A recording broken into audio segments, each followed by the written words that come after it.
Welcome students, welcome to the class of Physical Pharmaceutics. Today we are going to start our first unit, that is solubility of drugs. In today's lecture we are going to discuss the introductory part of the solubility of drugs. In this unit we will discuss the phenomenon of solubility. The first question which comes to the mind of student is why to study the solubility? Is it necessary to study the solubility? The answer is, after studying the solubility phenomena, you will come to know the solubility of various drugs. And getting the knowledge of solubility of various drugs, you can utilize that knowledge and formulate various dosage forms or medicines, you can say the tablets, capsule, which are having good solubility properties. As you know, when you take medicines or dosage form, it needed to be dissolved or it needed to be solubilized, then and then only it will show its effect. So by understanding the phenomenon of solubility, you can understand the solubility of various drugs and you can utilize that knowledge and formulate a dosage form or medicine which is having good solubility properties, and that's why we have to study the solubility phenomena. Then the second question which comes to the mind of student is, what is actually a solubility? For this we will discuss with one example. Here we are going to take some water in a beaker and going to add sugar to it. If we add some amount of sugar to water, it will get solubilized and it will form a solution. You can find any particle of sugar in it because it is in solubilized molecular form. But when we add some more amount of sugar, after some time the excess of sugar will not get solubilized because it will get saturated solution, and after saturation the excess sugar will not be solubilized. So the solubility is a quantitative phenomenon. It is the amount of a particular substance which can be dissolved in a particular amount of solvent, and that phenomenon is called as solubility.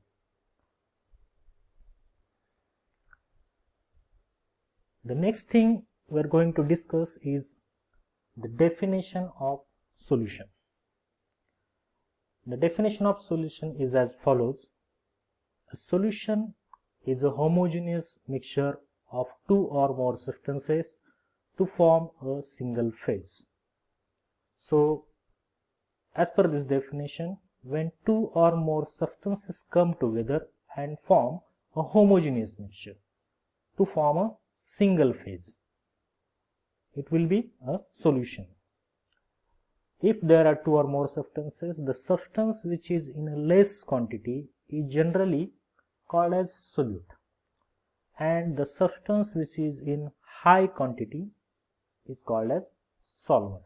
This is a definition of solution and the explanation regarding the solution.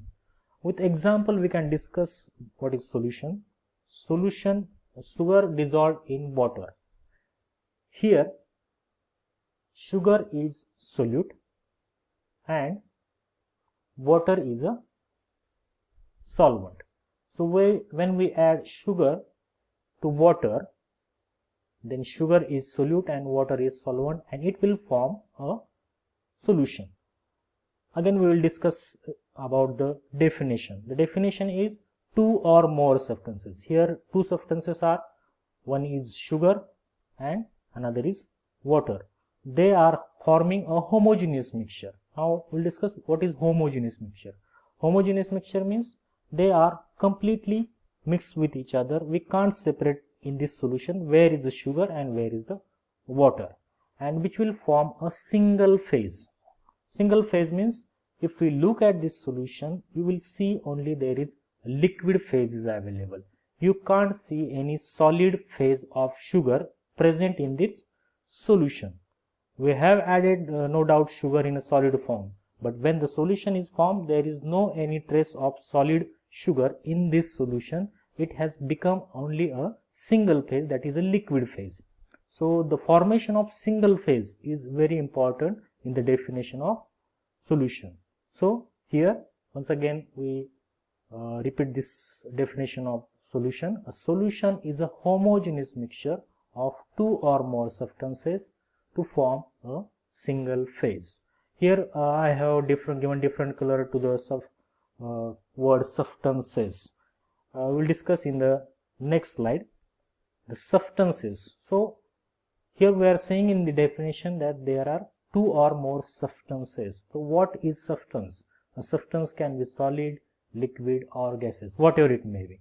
So depending upon the type of substance, there are various types of solution. In this next slide we will discuss the types of solution.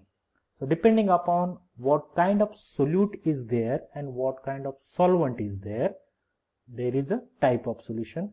Depending on that, there are 9 classes of the solution. One by one we will discuss the solute and solvent. Firstly, when the gas is solute and gas is solvent. Gas is mixed with gas to form a homogeneous mixture. The example of this is air or natural gas, which is having n number of gases mixed together, and we can't differentiate different gases in air because they are homogeneously mixed with each other to form a single phase, that is gas. The second example is gas is added or forming solution with liquid. The example is our carbonated drinks or cold drinks. The carbon dioxide gas is mixed or homogeneously mixed with water.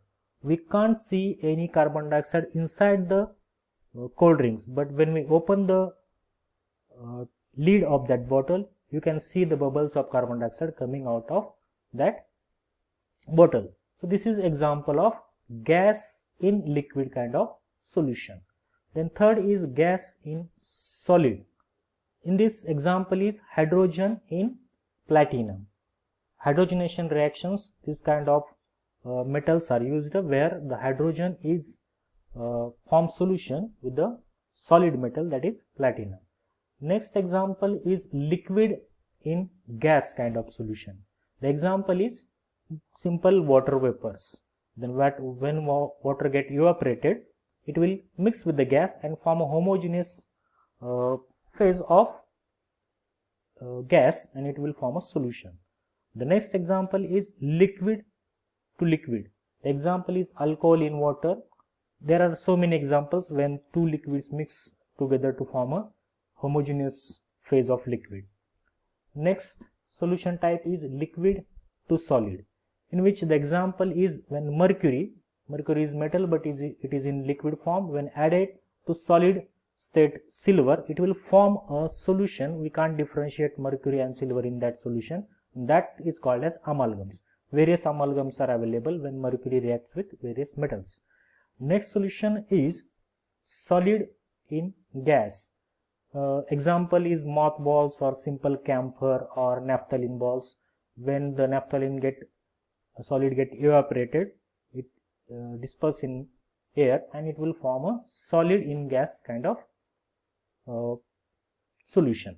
The next solution is solid in liquid. We have discussed the example of sugar in water, salt in water, normal solution, that is solid is added to liquid, it will form a solution. And lastly, the solid in solid kind of solution, in which two metals will form alloys. Examples like bronze is alloy, which is combination of two metals. So two metals come together and to form a solid kind of solution, which is called as alloy. So these are 9 kinds of solutions. So the general concept of solution is that when we add salt to water or sugar to water, it is a solution, because we are very much bound with the concept of simple solution that solid is added to liquid.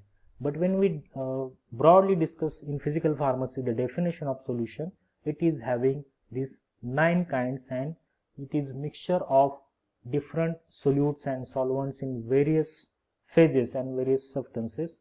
So we have to understand these types of solution also in this while studying the solubility phenomena. In next lecture we will discuss about the definition of solubility. Thank you.